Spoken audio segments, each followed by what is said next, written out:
Bismillahirrahmanirrahim. Assalamualaikum warahmatullahi wabarakatuh.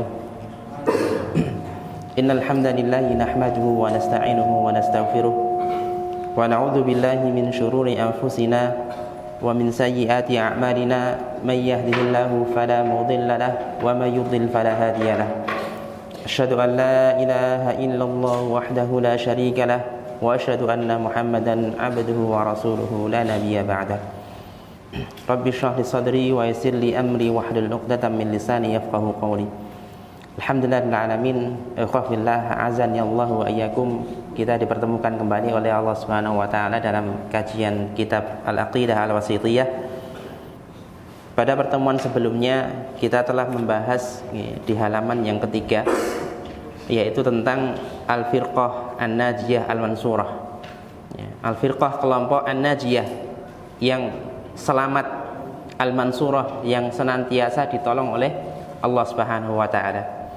Dalam risalah ini Syekhul Islam Ibnu Taimiyah beliau ingin memberikan apa ciri-ciri firqah najiyah itu, akidah atau keyakinan yang mereka menjadi firqah najiyah, kelompok yang selamat dan yang senantiasa ditolong oleh Allah Subhanahu wa taala. Maka pembahasan mulai dari sini sampai akhir itu menunjukkan akidah atau keyakinan yang diyakini oleh firqah an-najiyah, kelompok yang selamat, kelompok yang akan senantiasa ditolong oleh Allah Subhanahu wa taala. Yang menarik ikhwafillah, Syekh Muhammad bin Shalih Al-Utsaimin beliau mengatakan dalam sebuah risalah beliau, man wafaqas sunnah, barang siapa yang mencocoki sunnah, fahuwa sahibus sunnah, maka dia termasuk ahlu sunnah. Ya, perhatikan di sini orang yang mencocoki sunnah Rasulullah Sallallahu Alaihi Wasallam, kata beliau, fahuwa sahibus sunnah. Dia adalah orang yang ahlu sunnah. Wa man khalafa sunnah, barang siapa yang menyelisihi sunnah, falaisa sahibas sunnah, maka dia bukan ahlu sunnah. Faham gitu? Kata Syekh Utsaimin, berarti seorang dikatakan ahlu sunnah wal jamaah ketika dia mencocoki sunnah Rasulullah Sallallahu Alaihi Wasallam. Ya, ketika dia menyelisih beliau, maka tidak dikatakan ahlu sunnah. Ya. Lebih lanjut, Syekh mengatakan fa ahlu sunnati wal jamaah. Adapun ahlu sunnah wal jamaah, siapakah mereka? Humus salaf mu'taqadan. Ya. Mereka adalah salaf secara i'tiqad. Artinya orang yang mengaku ahlu sunnah, dia berakidah sebagaimana akidahnya generasi awal, generasi salafus soleh. Ya, akidahnya mencocoki daripada akidah para sahabat, tabi'in dan tabi'in. Ya, maka dia disebut sebagai ahlus sunnah wal jamaah. Hatal mutaakhiri ila yaumil qiyamah, sampai orang yang akhir nanti di menjelang hari kiamat. Ya, selama dia mencocoki salaf dalam masalah akidah, maka dia ahlus sunnah. Idza kana ala tariqatin Nabi sallallahu alaihi wasallam, apabila dia berada pada jalannya Nabi sallallahu alaihi wasallam wa ashabihi dan para sahabatnya, fa innahu, kata beliau, maka sesungguhnya dia adalah as-salafi. Ya, dia adalah seorang salafi. Ya, jadi standar seorang dikatakan salafi itu adalah ketika apa? Dia mencocoki Rasulullah dan para sahabatnya. Selama dia mencocoki beliau dan para sahabatnya, maka dia disebut sebagai salafi, walaupun sholat tidak pakai peci, ya, walaupun sholat pakai peci Nusantara atau bahkan belangkonan, ya. Istilahnya ketika dia mencocoki Rasulullah dan para sahabatnya, maka dia seorang salafi, walaupun dengan komunitas yang berbeda. Ya. Standarnya apa? Kata Syekh Utsaimin, yaitu apa? Selama dia mencocoki Rasulullah dan para sahabatnya. Maka sejauh mana kita bisa mengetahui seorang itu cocok dengan sunnah Rasulullah, kita juga harus belajar kepada sunnah Rasulullah.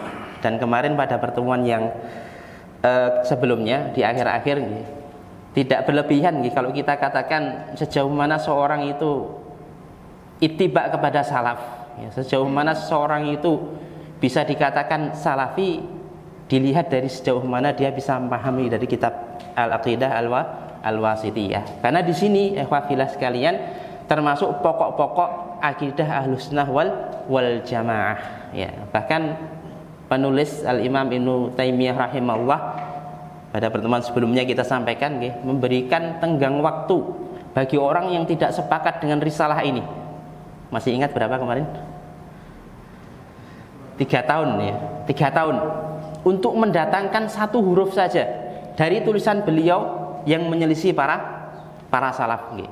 Atau perkataan salah satu saja di antara para salaf yang menyelisih apa yang beliau tulis dalam kitab ini. Dan wallahu alam sejauh yang kami ketahui sampai sekarang belum ada. Ya, ini luar biasanya daripada tulisan beliau rahimahullah. Sekarang masuk masih pada halaman yang ketiga.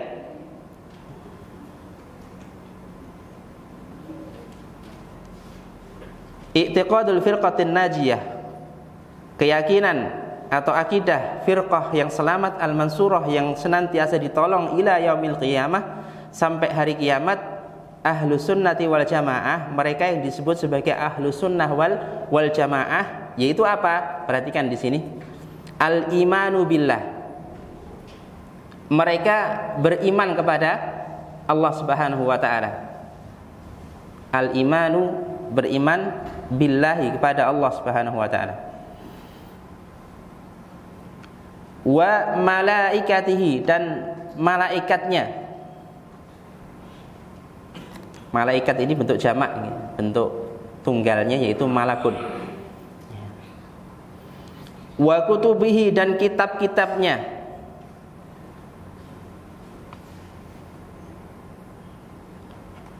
Wa rusulihi, dan rasul-rasulnya atau utusan-utusannya.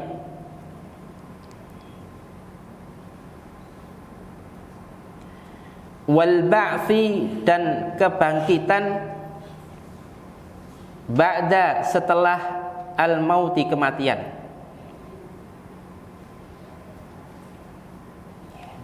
Atau yang lebih kita kenal dengan hari berbangkit atau hari kebangkitan.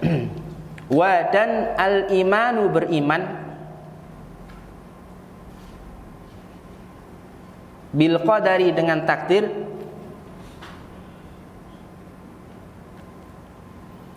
khairihi, baiknya, artinya takdir baik, wa syarrihi, dan buruknya. Perhatikan akhwafillah ya.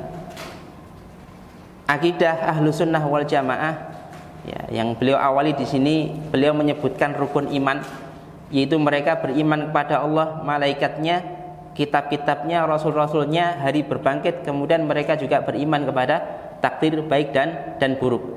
Dan dulu pernah kita sampaikan, ahlu sunnah wal jamaah itu sepakat yang namanya iman itu adalah perbuatan dengan ucapan, kemudian keyakinan juga perbuatan ya. Atau pada umumnya mereka mengatakan qaulun wa amalun ya, ucapan dan perbuatan ya. Ucapan lisan, kemudian ucapan hati, kemudian yang ketiga perbuatan jawarih atau perbuatan anggota badan. Mungkin kita bertanya-tanya, dalilnya mana? Karena di awal kita sudah sampaikan ya, ahlu sunnah wal jamaah itu salah satu cirinya yaitu apa? Mereka kuat dengan hujah. Ya, apa yang mereka katakan itu dilandasi dengan hujjah ya, tidak semata-mata perkataan kosong saja, tidak ya. Makanya iman dikatakan qaul bilisan ya, Allah sebutkan dalam Al-Qur'an ya, ini dalilnya surat Al-Baqarah ayat 136. Allah berfirman qulu amanna billah, katakanlah ya, atau ucapkanlah amanna billah, saya beriman kepada Allah Subhanahu wa taala. Dalam hadis Nabi sallallahu alaihi wasallam riwayat Bukhari dan Muslim, beliau bersabda, umirtu an uqatilan nas, saya diperintahkan untuk memerangi manusia hatta yaqulu la ilaha illallah, sampai mereka mengatakan kalimat la ilaha illallah ya. Ini menunjukkan bahwasanya iman itu ucapan. Faman qala la ilaha illallah, barang siapa yang dia mengucap kalimat la ilaha illallah, faqad asama minni nafsahu wa ma lahu illa bihaqqihi, sungguh telah terjaga ya dariku apa? Jiwanya dan hartanya kecuali dengan cara yang hak. Wa hisabuhu 'alallah, sedangkan perhitungannya nanti di hadapan Allah Subhanahu wa taala. Kalau orang cuma mengucapkan la ilaha illallah tapi hatinya tidak beriman, kita tidak disuruh menghukumi hatinya. Yang secara zahir dia mengucap la ilaha illallah, maka dia seorang muslim. Perkara urusan hatinya hisabuhu 'alallah, hisabnya perhitungannya nanti dengan dengan Allah Subhanahu wa taala. Dalil yang ketiga, hadis dari Abu Hurairah radhiyallahu anhu, Rasulullah sallallahu alaihi wasallam bersabda, al-imanu bid'un wa sab'un. Iman itu 70 sekian, au bid'un wa sittuna syu'bah, atau 90 sekian cabang. Jadi 70 sekian atau 90 sekian cabang. Fa afdaluha, kata Nabi, maka yang paling utama di antara cabang-cabang tadi, qaulu la ilaha illallah. Ucapan la ilaha illallah. Ini menunjukkan bahwasanya apa? Iman adalah ucapan. Wa adnaha, dan yang paling bawah, imatatul adza 'anit thariq, menyingkirkan gangguan di jalan. Ini lisan atau perbuatan? Perbuatan, ya. Tapi dianggap iman oleh Nabi. Wal haya'u syu'batun minal iman, kata Nabi, dan malu merupakan sebagian daripada iman. Oke, ikhwafillah, itu dalil-dalil daripada apa? Iman adalah ucapan lisan. Adapun iman merupakan ucapan hati atau keyakinan atau pembenaran, ya. Antum bisa lihat di surat Al-Mujadilah ayat 22. Allah berfirman, ulaika kataba fi qulubihimul iman. Mereka itu yang telah Allah tetapkan dalam hatinya keimanan.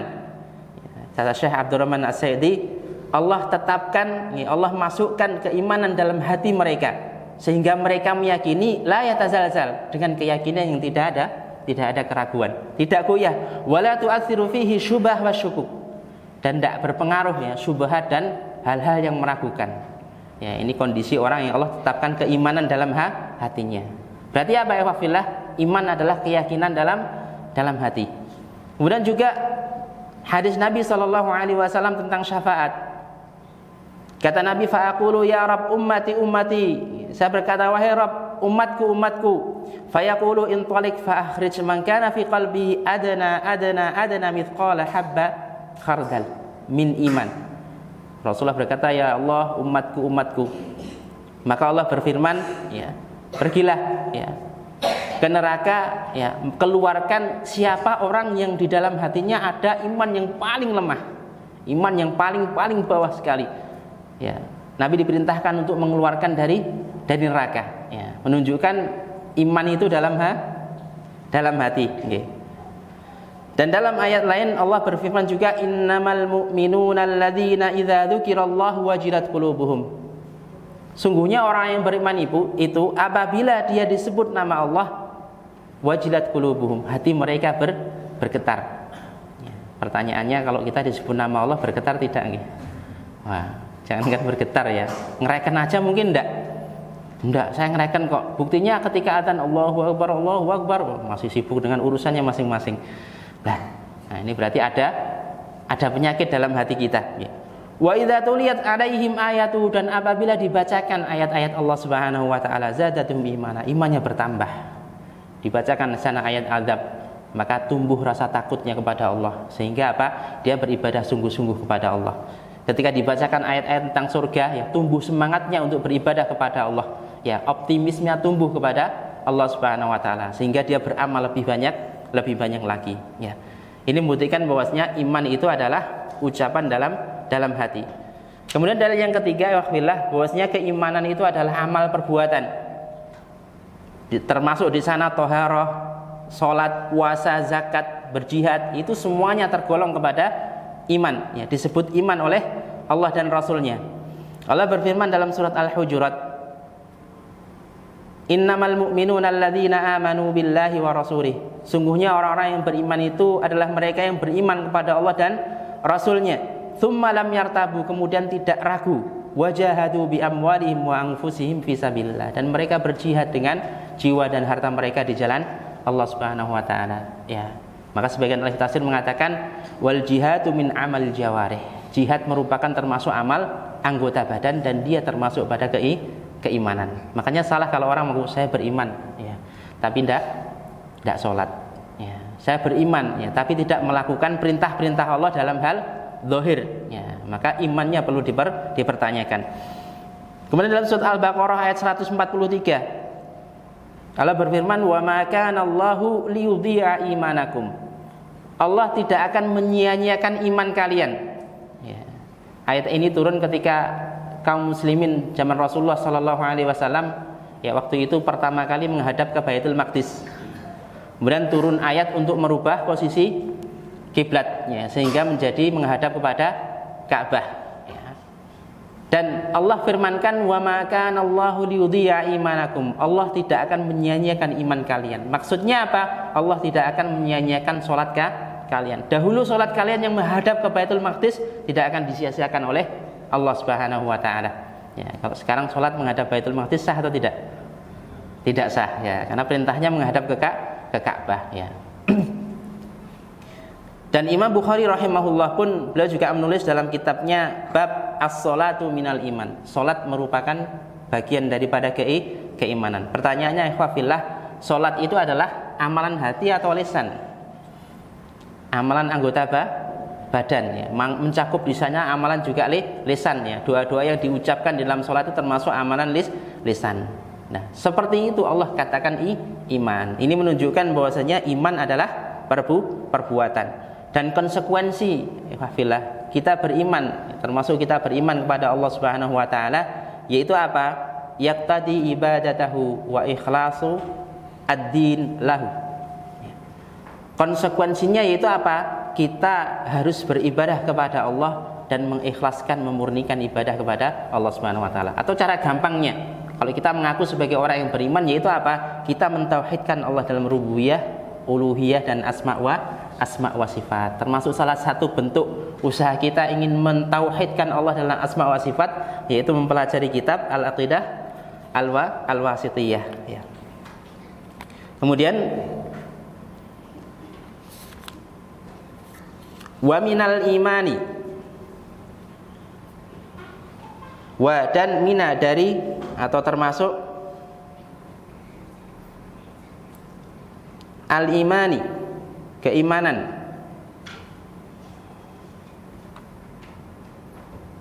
billahi, kepada Allah. Jadi konsekuensi dari iman kepada Allah itu ada banyak sekali. Ya, di sini Syekhul Islam menyebutkan ya, diantaranya yaitu apa? Wa minal imani billah, dan termasuk iman kepada Allah yaitu al-imanu, beriman. Bima, dengan apa-apa,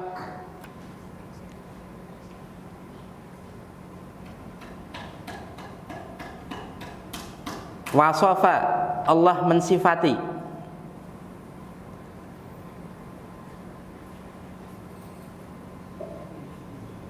bihi, dengannya, dengan sifat tadi, nafsahu, dirinya. Ya, maksudnya apa? Kita beriman dengan sifat yang telah Allah mensifati dirinya sendiri. Fi kitabihi, di dalam kitabnya.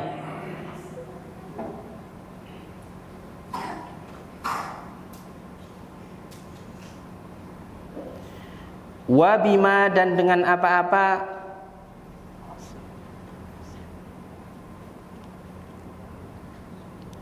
wasofahu, mensifatinya,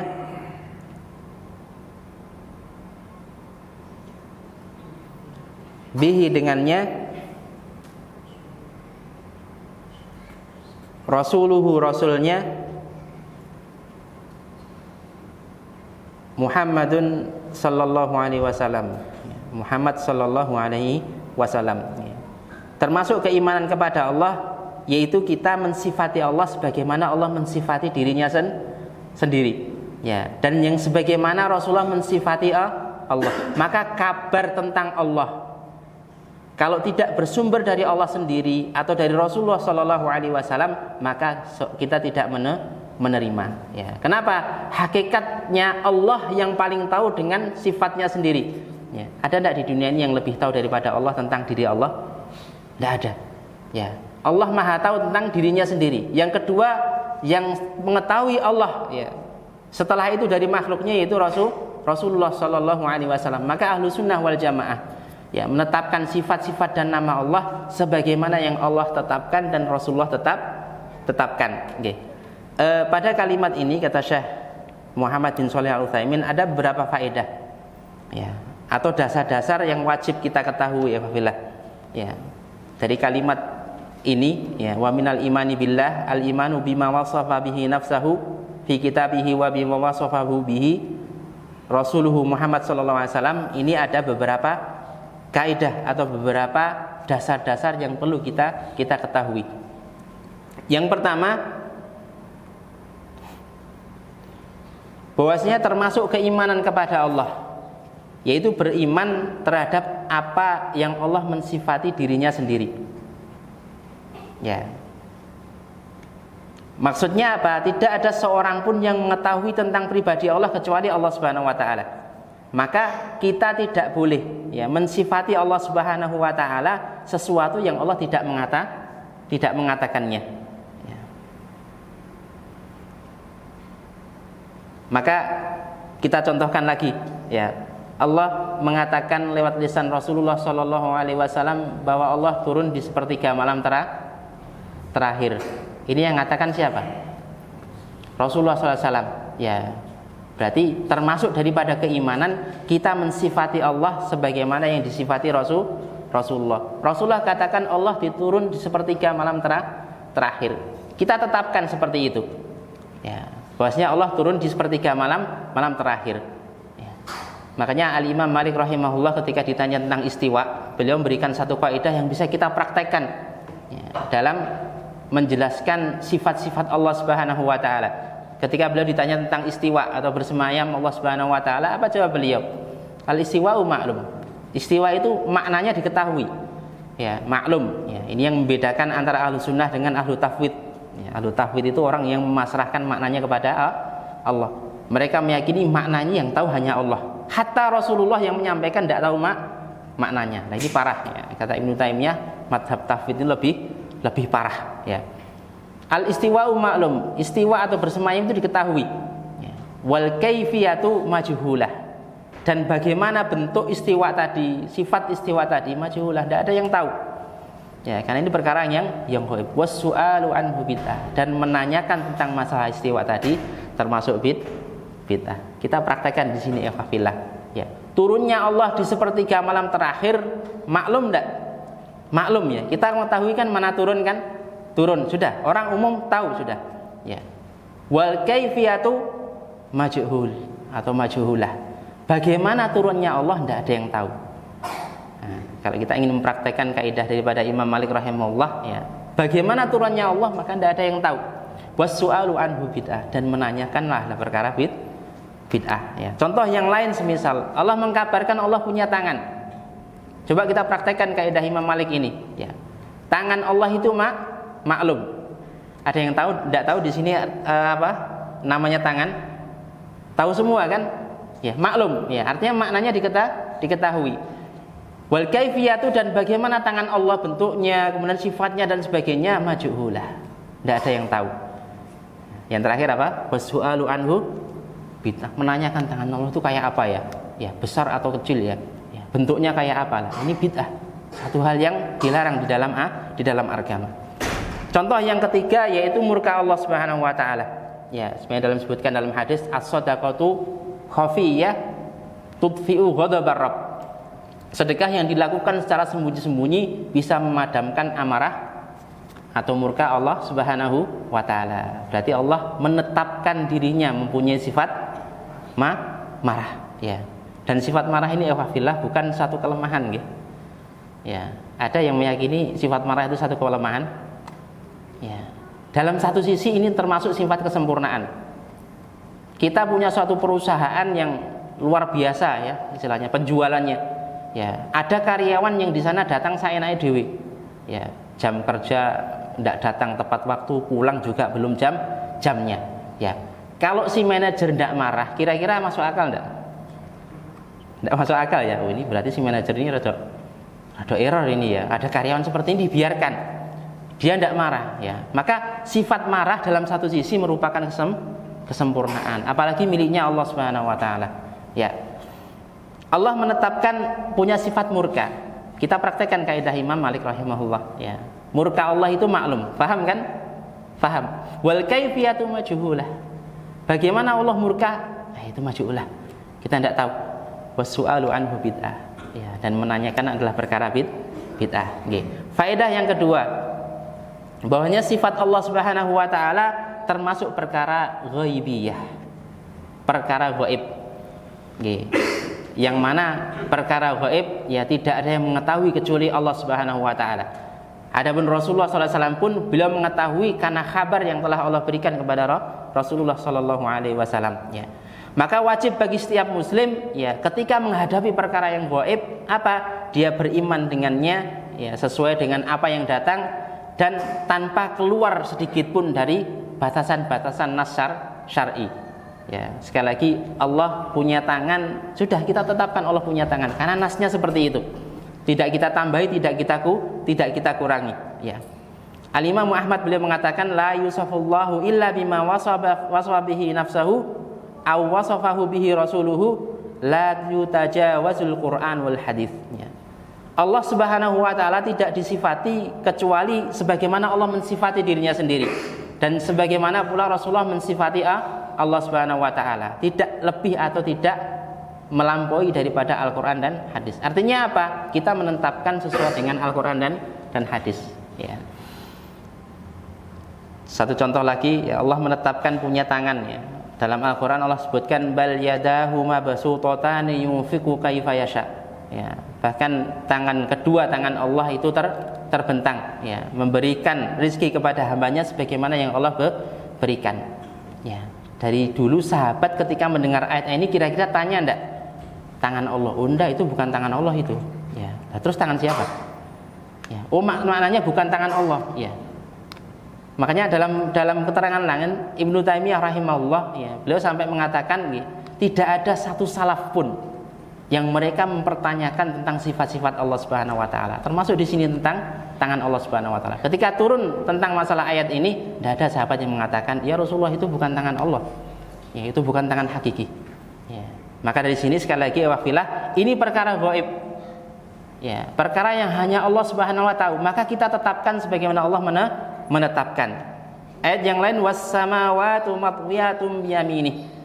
Langit-langit itu Allah gulung dengan tangan kanannya. Sudah selesai. Paham kan kita nggih? Ya, Allah menggulung dengan tangan kanan, selesai. Adapun kaifiyahnya atau bentuknya kayak apa ya, Allah gulungnya caranya gimana ya? Majhulah, tidak ada yang tahu. Karena perkara yang gaib. Wasu'alu anhu bid'ah. Menanyakan hal itu termasuk perkara bid'ah. Kemudian pelajaran faedah yang ketiga, kita tidak mensifati Allah Subhanahu wa taala dengan sesuatu yang Allah tidak mengkabarkan kepada kita. Dengan sesuatu yang Allah tidak mensifatinya. Ya, termasuk yang paling parah di sini adalah orang-orang Nasrani mensifati Allah dengan punya anak. Naudzubillah min dzalik. Ya, orang-orang Nasrani mengatakan Allah punya anak. Orang-orang Yahudi mengatakan tangan Allah terbelenggu. Ya, maka dibantah oleh Allah dengan ayat tadi bal yadahu mabsuutatan yunfiqu kaifa yasha. Ya, bahkan tangan Allah itu terbentang. Ya. Yang keempat, wajibnya kita memberlakukan nas, dalil-dalil yang datang dari Al-Quran dan Sunnah sesuai dengan dohirnya. Ya, paham ya? Kalau nas mengatakan Allah punya betis, sudah selesai. Oh iya, Allah punya betis, kita tetapkan. Yauma yukshafu an saqin. Ya, pada hari Allah menyingkap betisnya. Ya, dalam sebuah hadisnya ketika neraka jahanam mengatakan hal mim mazid, apakah masih ada bisa ditambah ya Allah? Ya, kemudian Allah menjulurkan kakinya sehingga neraka itu mengatakan cukup ya Allah. Ya. Faham kan kita kaki, tapi kaki Allah kayak apa? Wallahu taala alam. Itu perkara yang gaib. Maka ketika datang nas-nas seperti itu, Allah punya tangan, ya, Allah turun, maka kita perlakukan sesuai dengan dohirnya. La nata'adda, tidak lebih. Ya. Contoh semisal nih, tadi Allah mengatakan punya tangan. Ya. Ini kita pakai contoh supaya bisa difahami. Ya. Sebenarnya banyak sekali sifat-sifat Allah yang lain yang bisa kita jadikan contoh. Sekiranya kita katakan itu yang dimaksud adalah bukan tangan hakiki. Ya, yang dimaksud tangan di situ adalah apa? Nikmat yang Allah berikan kepada hambanya. Maka berarti apa? Apakah kita mensifati Allah sebagaimana Allah mensifati dirinya? Allah katakan punya tangan. Sebagian manusia mengatakan, oh itu maknanya bukan tangan kok. Itu maknanya adalah rizki yang Allah berikan manusia kepada hambanya, ya. Masuk enggak kita mensifati Allah sesuai dengan apa yang dikabarkan oleh Allah? Tidak.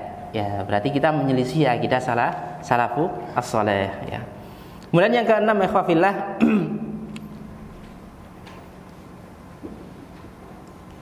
dalam masalah asma wa sifat, ya, itu bukan wewenang akal. Paham ya? Karena ini masalah ghaib, ya. Maka yang berlaku di sini adalah dalil-dalil nakli yang bersumber dari Al-Qur'an dan Sunnah. Ya, akal tidak punya wewenang dalam masalah asma wa sifat. Ya. Akal mengetahui bahwasanya Allah bersifat sempurna. Ya, sebatas itu, nggih. Jadi akal kita mengetahui ya tidak ada zat yang sempurna kecuali Allah Subhanahu wa taala. Ya. Dan Allah mempunyai segala macam sifat kesempurnaan. Ya. Tapi dengan hal itu tidak harus akal itu mengatakan sesuatu yang tidak ditetapkan oleh Allah Subhanahu wa taala atau mengingkari sifat-sifat Allah Subhanahu wa taala. Cukup akal mengetahui kesempurnaan Allah. Ya. Satu contoh semisal, oh Allah itu maha sempurna, tidak sesuai dengan hambanya, tidak sama dengan hambanya, kan? Itu masuk akal. Ya. Kalau sebagian ada yang mengatakan, kalau Anda mengatakan Allah punya tangan, berarti Anda menyamakan Allah dengan makhluknya. Kalau Anda mengatakan Allah turun di sepertiga langit di bumi, maka Anda menyamakan Allah dengan makhluknya. Nah, ini sudah kebablasan. Ya, paham nggih? Makanya akidah Ahlussunnah wal Jamaah, kita menetapkan apa yang ditetapkan oleh Allah Subhanahu wa taala dan juga tidak menyamakan Allah dengan makhluknya. Allah punya tangan, tapi tangan tidak sama dengan makhluknya, insyaallah. Maka ewafillah, kalau kita tanya mereka, mentok-mentoknya adalah jawaban akal. Mas, saya menetapkan bahwasanya Allah turun di sepertiga langit bumi, di sepertiga malam yang akhir di langit dunia. Ya, berarti Anda menyamakan Allah dengan makhluk. Padahal yang kita sampaikan adalah dalil. Dalil itu panjang, ewafillah. Ya, Allah turun di sepertiga malam yang terakhir. Ya, kemudian selanjutnya Allah Subhanahu wa taala berfirman dalam hadis qudsi tadi, siapa yang beristighfar kepadaku maka akan aku ampuni. Siapa yang punya hajat dan meminta kepada Allah maka akan Allah beri. Nah, sebagian orang mengatakan bahwasanya yang turun ini bukan Allah tapi rahmatnya Allah. Kira-kira bisa tidak rahmat mengatakan bahwasanya siapa yang minta ampun kepadaku akan aku ampuni? Kalau itu diartikan sebagai rahmat, ya. Maka sekali lagi, alhamdulillah, dalam hal ini ya akal tidak boleh kita masukkan. Ya, maka kita tetapkan sebagaimana Allah dan Rasulnya menetapkan. Ya. Kalau kita tanya Allah punya tangan, ya berarti ente mujasim. Ya, ente orang yang menjisimkan Allah Subhanahu wa taala. Ya. Cuman itu saja. Ya, Anda menyamakan Allah dengan makhluk. Ya. Dari sisi mana? Para ulama salaf yang mereka mengatakan Allah punya tangan, apakah mereka mengatakan bahwasanya tangan Allah sama dengan tangan makhluk? Ada enggak kira-kira? Para ulama yang mereka mengatakan Allah turun di sepertiga malam terakhir, apakah mereka juga mengatakan turunnya Allah seperti turunnya makhluk? Tidak ada yang seperti itu, ya Allah. Ya, yang mereka katakan adalah Allah punya tangan, tapi tangannya tidak sama dengan makhluk. Mentok-mentoknya mereka mengatakan, loh, kan Allah berfirman, laisa kamitslihi syai'. Allah tidak sama dengan hambanya. Oke, sepakat. Ya. Itu ayat Allah Subhanahu wa taala, ya. Tapi ayatnya jangan dipotong sampai di situ. Lanjutannya apa? Wa huwas samiul basir. Ya. Allah tidak sama dengan hambanya dan Dia as-sami, maha mendengar, al-basir juga maha melihat. Makhluk mendengar melihat tidak? Ya. Berarti ada dua kaidah di sini. Allah tidak sama dengan makhluknya, tapi Allah punya sifat, ya, dan perilaku yang mana apa? Hal itu seperti dilakukan oleh hambanya, tapi tidak sama dengan makhluknya. Jadi kalau Allah punya tangan, berarti tidak sama dengan tangan hambanya.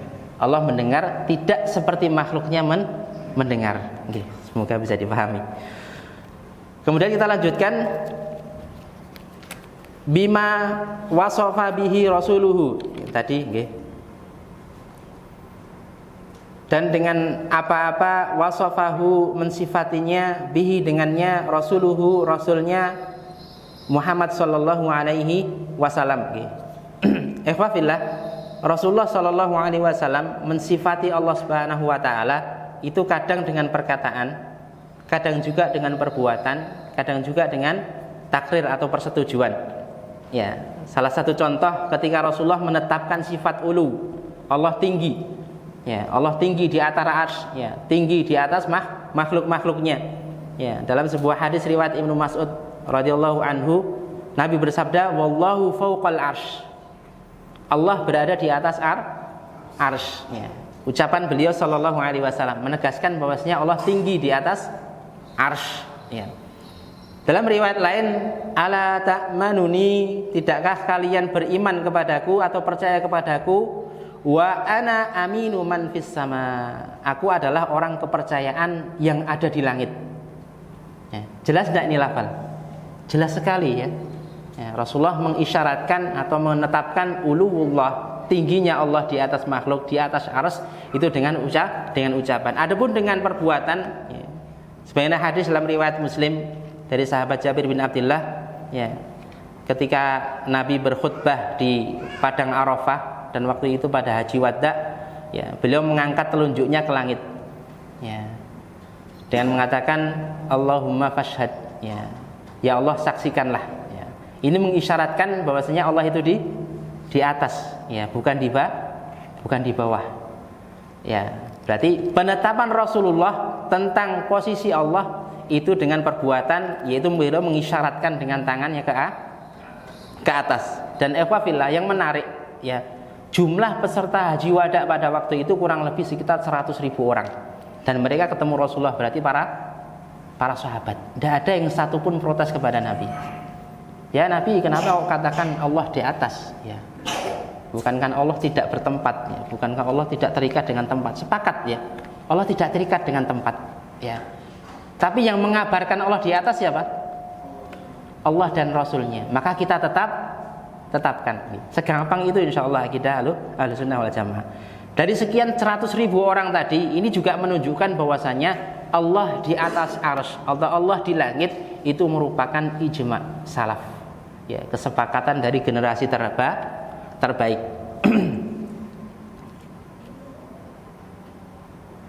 Dengan takrir atau dengan ketetapan, ya, sebagaimana yang hadis masyhur kita kenal, ya, ada seorang budak yang dibawa oleh tuannya kepada Nabi SAW, ya, dia memerdekakannya.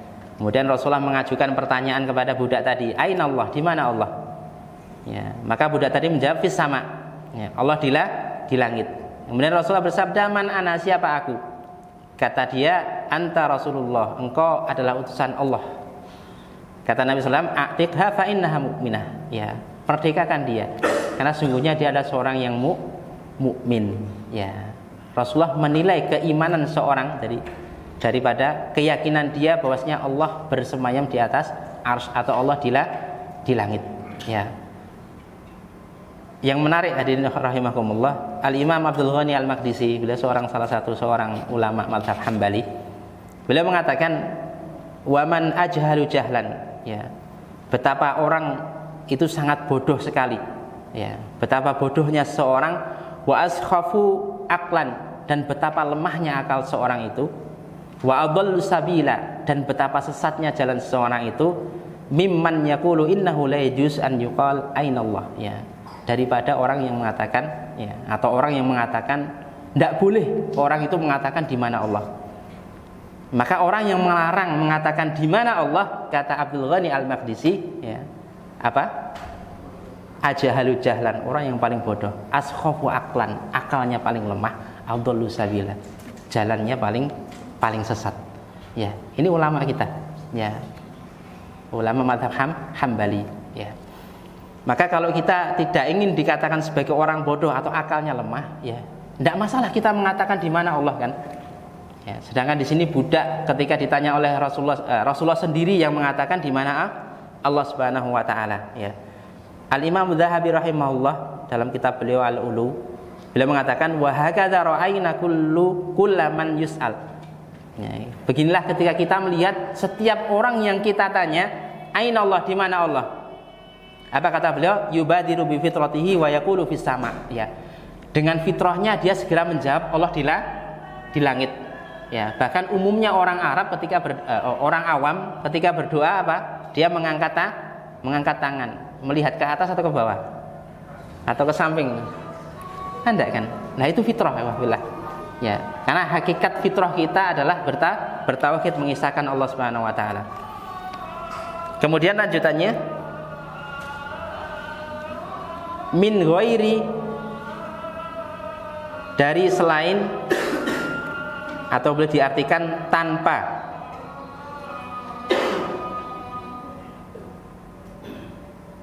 Tahrif ya.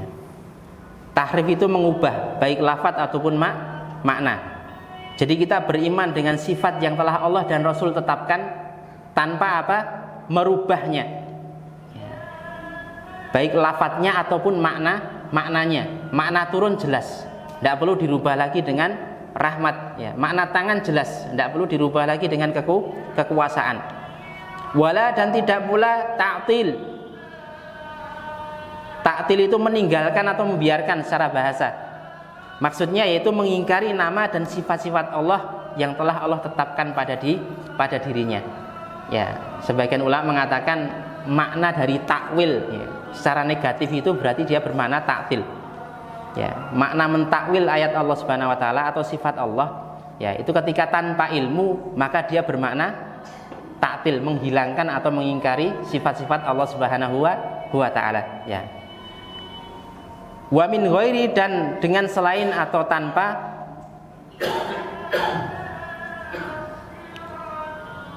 Takyif.